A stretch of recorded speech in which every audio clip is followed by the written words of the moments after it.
and welcome to the Valeo Legal Marketing YouTube channel.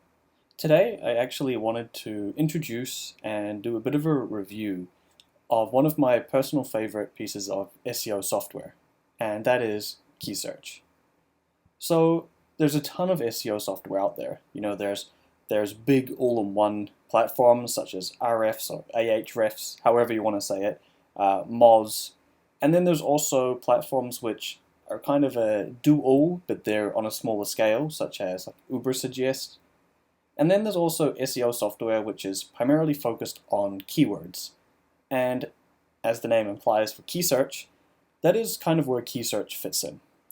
So I've personally used Keysearch like on and off for probably about 4 years now, if not 4, definitely 3 years, across many different websites. And I keep coming back to it simply because it's affordable. The plan starts at $17 per month, and there are 2 tiers above that, which are both also, compared to other SEO software, actually very affordable. And it's also simple, right? Like, a lot of SEO software, SEO is a complex field. There is a lot going on and things are always changing. And a lot of the software in SEO is, I feel, overly complicated.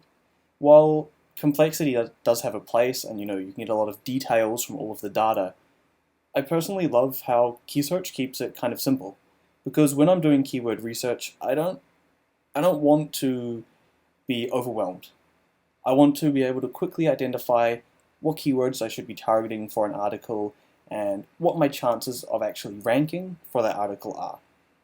So those are the 2 main reasons that I keep coming back to Keysearch. And they're also the reason that we, being myself and Keysearch at Valeo Legal Marketing, tend to recommend it for a lot of people because it's just affordable and it's accessible to almost everybody.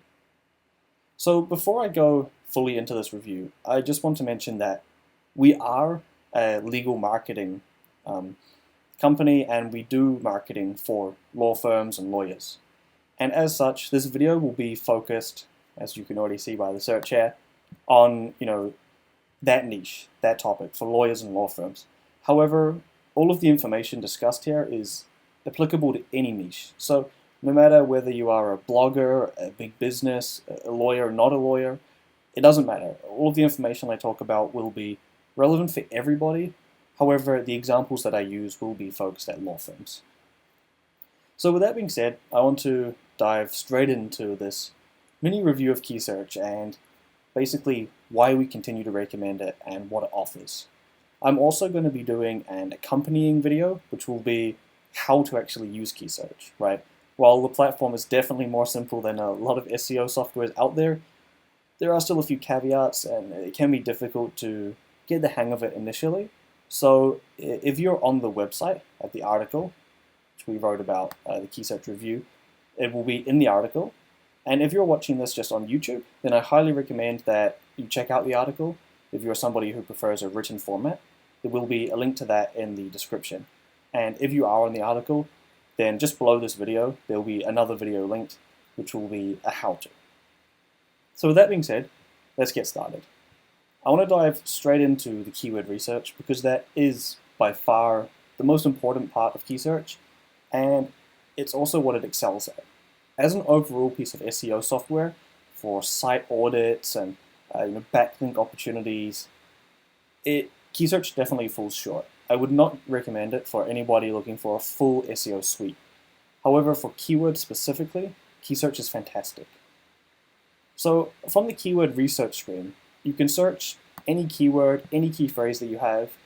You can choose the locations, what database you're actually searching for the keyword in, and then you can quickly search it. And you can see the score, which is basically the ease of ranking for this given keyword or key phrase. And you can see search trends, you can see the SERP analysis, so search engine results page analysis, which basically shows you the websites that are currently ranking, as a 1 to 10. I think, yeah, the top 10 websites currently ranking for this phrase. And from here, you can also see their page authority, domain authority, other forms of authority, the links, aka the backlinks that they have, and whether or not the keyword is in their title, meta description, or URL. And over here you can also see related keywords, as well as their monthly search volume, the CPC, PPC, and the score, which is basically just overall how easy Keysearch thinks that that keyword or key phrase is to rank for. So this is exceptionally simple to use, right? It can seem overwhelming at first, but it's very easy just to search a phrase and then to get the results. Now, it is worth pointing out here that no SEO software is totally accurate, right? Only Google or Bing, Yahoo, and the respective companies that own all these search platforms actually know the data behind search terms. And unfortunately, even $1,000 per month software will not give you totally accurate volume. You know, I've used RFs, Ahrefs, whatever you want to call it before, and looked at the organic traffic that it thinks I get monthly from my website, and it was wrong to a factor of 10. I had 10 times the monthly organic traffic that the platform thought I had. And that's how inaccurate these platforms can be. So that may seem contradictory to, I'm telling you that Keysearch is great here, but the reason I still use it is because while these numbers over here are not totally accurate, social media for lawyers probably gets a lot more than 720 searches per month, is because it's not accurate, but it's an indication. So you can tell that something with 50 searches per month is probably not that popular, but something with 720 is significantly more popular. It doesn't tell you exactly what the volume actually is. I usually estimate that it's about 5 to 10 times higher than what Keysearch thinks. So, social media for lawyers could actually be getting 3,500 to, let's say, about 6,000 monthly searches. And yeah, it's just important to keep that in mind, that these numbers are just an indication. And while they are not accurate, definitely not totally accurate, they can give you a good picture of that search term and how popular it is, and also the competition regarding that. So the keyword research is definitely the key part of this platform, and this is the screen you'll be met with. And I will dive deeper into this in my next video covering how to actually make use of Keysearch. But you can see from here that you can quickly analyze keywords, find similar keywords, and just see exactly what your chances of ranking for a keyword, an article targeting a keyword, actually are. Here we also have quick difficulty. I'm not going to jump into that because it is basically the same as the keyword research. It's just a more simple user interface, and I would definitely use keyword research more often. So you can also go to Brainstorm, and this shows you basically just suggestions from a bunch of different platforms. Currently Twitter Trends, Amazon Movers, and Google Trends.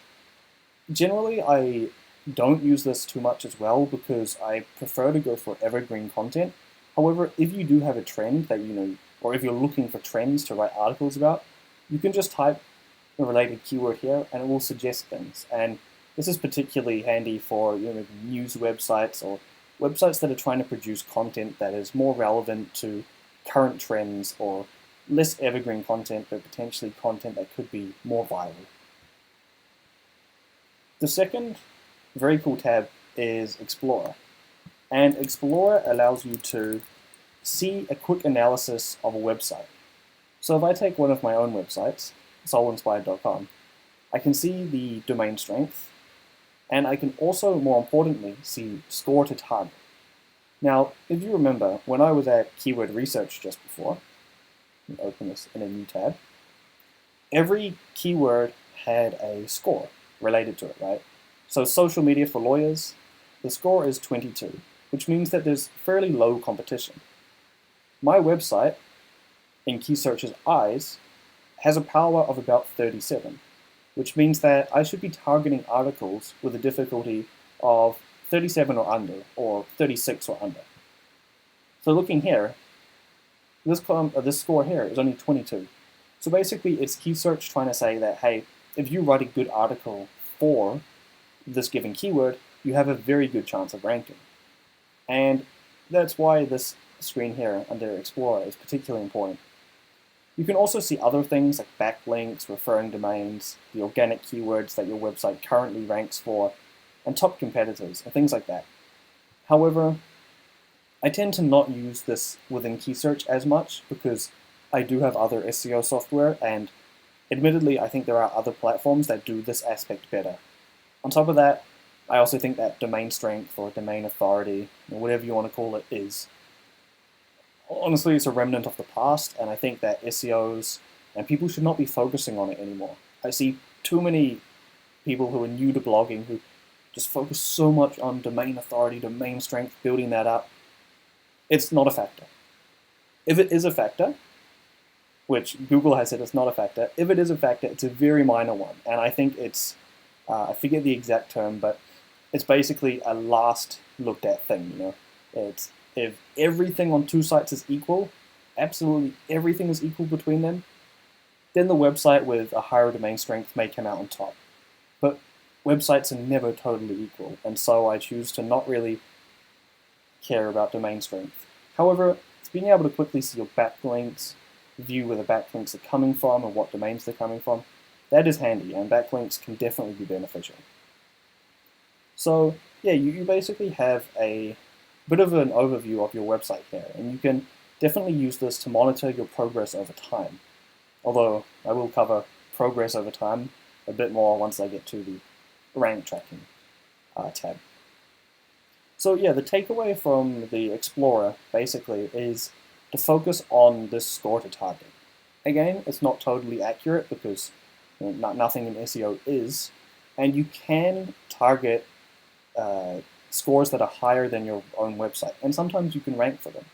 However, I know that if I target a key phrase under 37, I have a much better chance of ranking. You know, if I target something like 40, I could probably rank if it's a very good article, but if I'm targeting something with a score of 50, 60, my chances of ranking are very minimal, and it's going to be a lot of work to rank. So definitely keep the score here in mind, and you can use that to apply when you're doing keyword research to see exactly what phrases you should be targeting, what keywords you should be using in your article to rank well. Another interesting tab is competitive analysis. From here you can do backlink checks on competing sites. You can also see what organic keywords they're ranking for. But both of these, I actually prefer to use Explorer. You can just enter your competing website in here. You can see your top competitors here, and it will tell you all of this information right here. It'll tell you their backlinks, their organic keywords. So I'm not going to jump into these because basically all of these things are already here. You can also do a page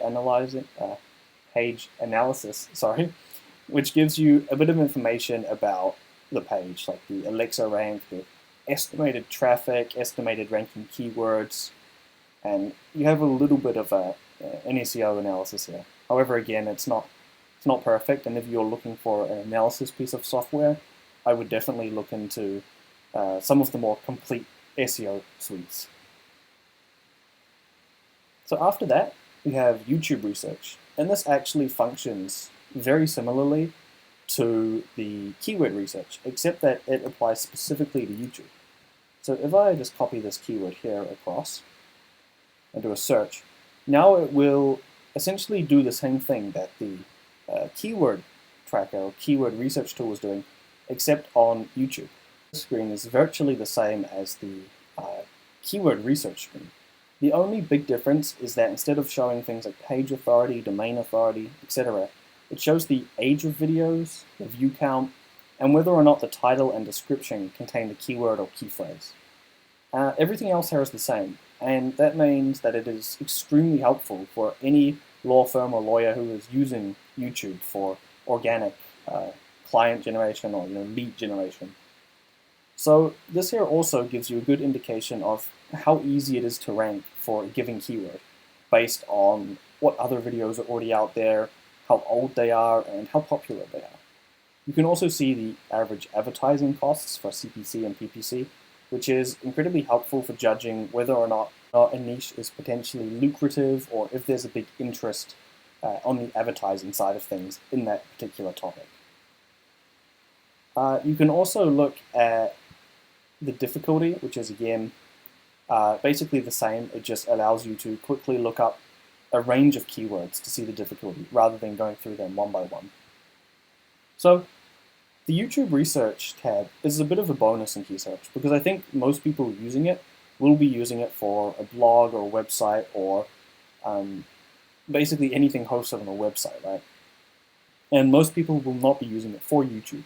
However, the fact that it actually has this YouTube research built in means that anybody who does use YouTube actually kind of gets a two-in-one here, right?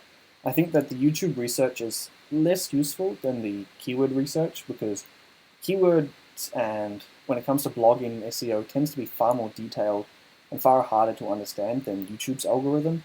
However, if you have a YouTube channel and you're considering Keysearch, definitely keep that in mind because it's kind of a hidden bonus that I think they don't market very well. I don't even know if they mention it at all on the website before you sign up. The second to last tab is rank tracking, and this is a particularly interesting one. So basically, you can enter keywords here. I will go to a site that I already have set up, and you can see the rank and how the rank for that given, or your article for that given keyword or key phrase has changed over time. Whether it's increasing in ranking or decreasing in ranking, and also what the average rank of your website is on the keywords that you've given. And I do think that Google Search Console gives you a much better overall view. If you want to look at your general website trends, definitely use Google Search Console over this. However, if there are very specific keywords that you're trying to rank for and you want to be able to easily monitor them, it's extremely easy to add them in Keysearch and just have them here. You can easily come back to them, see, what's doing well, what's not doing well. And you can even set things like location, which is especially handy if you're trying to focus on local SEO. If you're a law firm that only operates in a particular country, particular region. So this is a very nice feature, and I think that it encourages a lot of people to do rank tracking because often with Google Search Console, the data can be much harder to actually understand and to be able to apply to something. However, here you can easily see the changes in ranking, and it's very visual, it's very easy to see exactly what's happening and whether or not these keywords are important to you based on the volume of searches monthly. So if you are looking to focus more on SEO, or particularly on producing articles targeted at specific keywords, articles that are going to do well, then the rank tracking feature is super handy because it just puts everything in one place, and I like how it's so easy to keep up to date on exactly what is happening. You can also add like emails, so if you want to be able to keep on top of these ranks without actually logging into Keysearch all the time, you can do that. And you can set up emails to come to your inbox at set intervals, and that means that you can get a morning digest, a weekly digest, whatever, of exactly how well your website's performing. And this allows you to quickly jump on top of opportunities, or if you're losing rankings, it allows you to quickly come into Keysearch and see exactly what is happening for that article, why it's losing rankings, and you can hopefully fix that, improve the ranking again before you lose all of that traffic or all of the value of that post. So the final tab is the Content Assistant, and this is one that I actually also don't use too much, but I do think this tab is very handy. So what you can do here is you can carry across a keyword. I've already entered social media for lawyers, as I've already done the keyword research on that and found that it's easy to rank for. And here I can enter either the content that I've written, or in this case I have not yet written an article, so I'm just copying the keyword across, and I can see the must words. This is basically the words that most other websites on the first page are using. So I can see that all of these words are quite relevant to my topic. At times there may be not very relevant words, and if those are there, you can just skip over them. But these are basically the words that many of the other high-ranking websites are currently using. So Keysearch suggests that I also use them because if all these other websites are doing it and they're ranking well, then those keywords must be applicable to the phrase or keyword that I searched. You can also see the average word count for articles on the first page for this given term. In this case, it's about 3,500 words. And you can see how many keywords it recommends that I use. Again, those are based on these keywords down here. Another interesting thing to look into is research. So this is research that Keysearch thinks is applicable to a keyword. Sometimes these will be a bit vague or not really related, but at times it can be particularly helpful, and it may give you a website to source information for your article from. You can also see questions, and these are questions that people have searched on Google regarding the search term. So you can see here that none of these are actually particularly related because not many of them have social media in the term, or if they do, they're not related. I'm talking about, or I want to talk about, write an article about why lawyers should be using social media. But these searches are things like, if you received a cease and desist letter from an attorney for something you posted on social media, what would you do? Obviously, that's very different to what I actually want to write about. So these questions should be taken with a grain of salt. But there are definitely times when there are interesting questions here, and you can add those to your article and answer them for an even better chance of ranking. So those are all of the key features of Keysearch, and hopefully this video has given you a short rundown on exactly what you can actually expect to get out of this piece of software. I don't think there's too many in-depth reviews of Keysearch out there, so it's hard to know exactly what the platform is capable of. And speaking of what it's capable of, again, I will do another video discussing exactly how you can use Keysearch to find lucrative keywords, and also how you can use Keysearch to see what your competitor websites are doing, and even potentially to steal content from them. But I hope that this video has given you a short rundown on whether Keysearch or not is worth it for you, and exactly why we continue to recommend it, even after using it for many years and trying out a lot of competing software. So if you are interested in checking out Keysearch, please feel free to check out the description below. I will have a link in there. Or if you're reading or watching this video from the article, there are also links in the article. There'll be one also below the video. So please feel free to head over to Keysearch and check it out.